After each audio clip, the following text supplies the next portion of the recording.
Hey guys, ako si Echo at ito ang kwento ko. Bilang isang OFW nurse sa matagal na panahon, ang makasama ang pamilya tuwing Pasko ay isa sa mga pangarap ko. Pero hanggat hindi pa natin ito nagagawa, i-enjoy muna natin ang mga moments habang nasa ibang bansa pa tayo or dito sa Europe. Kaya naman, gumawa ako ng mini vlog about sa pagpasyal ko sa isang Christmas night market na malapit sa amin. I hope you enjoy this video!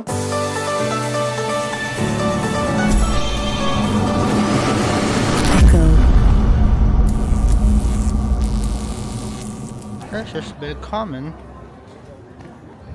Ang Christmas Bazaar na pupuntahan natin today ay maliit lang, hindi katulad ng mga Christmas Bazaar na nakita natin sa post sa Facebook, yung mga engrande at malalaki. Minabuti ko napuntahan to dahil hindi naman din ako ganun nakakalibot pa sa paligid namin. Puso kasi dito yung mga maliliit lang din na Christmas Bazaar na makikita sa bawat district. Dahil nga, day off natin, minabuti ko na pumasyal na din dito. So, pasok tayo dito.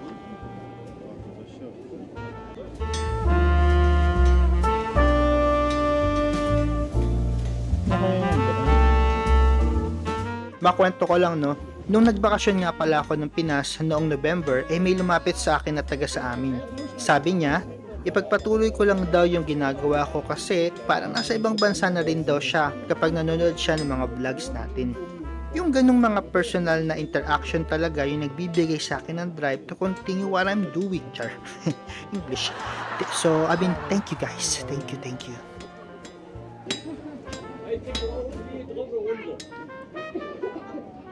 So, nagpapanday sila. Paray ni ate.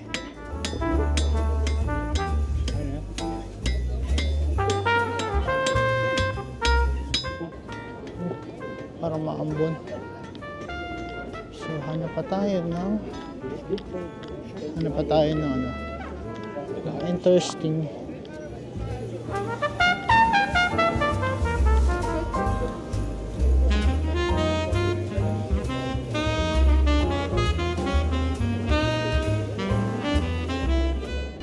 So, ito lang isa lang to sa mga maliliit na Christmas bazaar. Parang Christmas bazaar. Pero okay na rin kasi maliit lang naman tong lugar namin dito. Diba? Sumiling ako kasi maambon. Ito yung mga Paskong mga shops.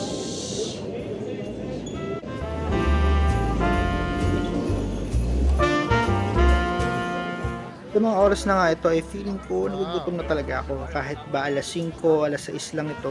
Sobrang dilim na kasi ng paligid eh.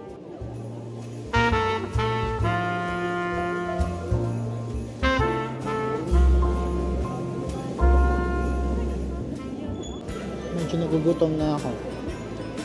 Maghahanap tayo ng makakain. Fish naman to.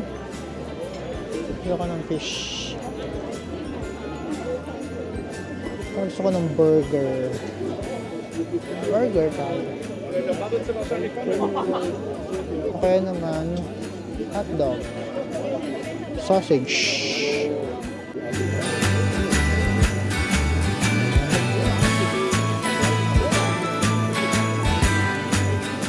Parang ang liit lang talaga ng paligid. Pero sige, hanap pa tayo. Ito yung simbahan nila dito.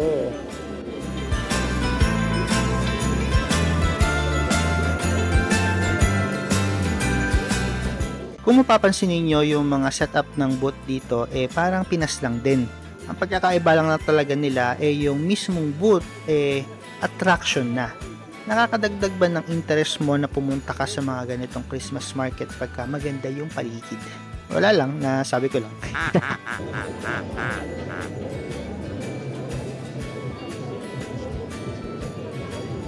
Now, punta tayo sa inuman. Chop. Mga inuman to.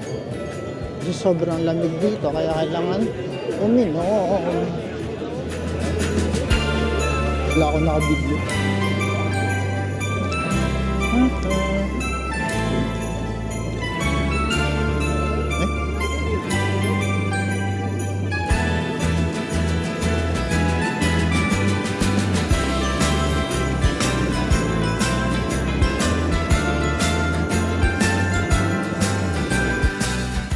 Alam nyo, napansin ko din dito na kahit pala nasa city ka na, hindi pa rin sanay yung mga tao dito na may hawak kang camera or nagbablog ka. So yun nga, dahil doon hindi ako nakakuha ng madaming videos kasi nga baka masita ako.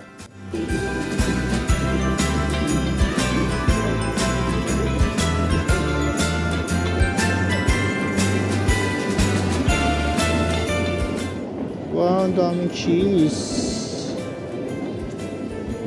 Tsaka karne. Processed foods. Galing Italy.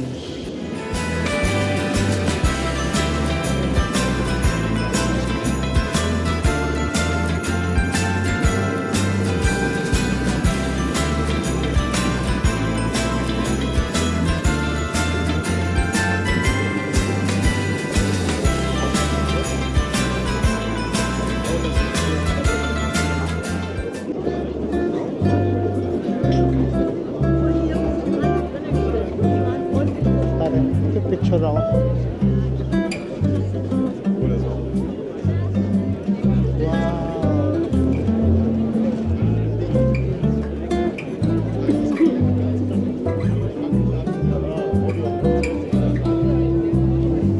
Hindi ko alam kung saan ako kakain, saan ako iinom.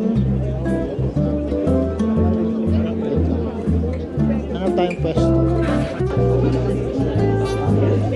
Tayo kumain. Baka masarap dito. Taray ng mga bear nasa taas. Ito yung nakain ko sa Czech Republic dati. Bounce with soup. Try natin ito mamaya. Sarap ng inuman nila. Parang masarap dito. Yan. Ito yung bours. Sarap.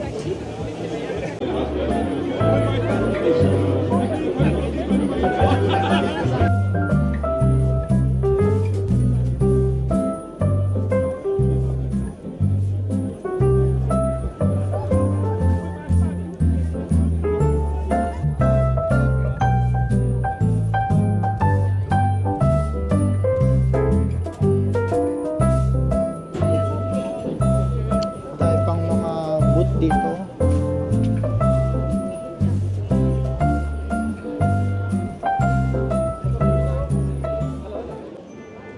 dami pang boot dito kasi parang umuulan, umaambon.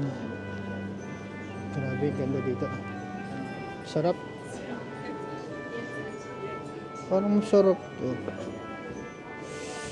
Kano kaya yun? Wow, mga mani. Mani yan. And candies. Siyempre yung mga balayang candies.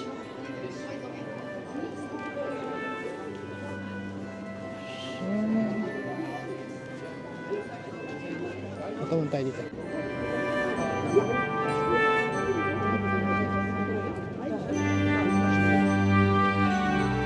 Nag-enjoy naman ako sa solo lakad natin today. Maulan nga pala kaya hindi ako masyado nakapag-video ng madami kasi nga baka mamaya masira naman yung camera natin. Sayang naman, diba?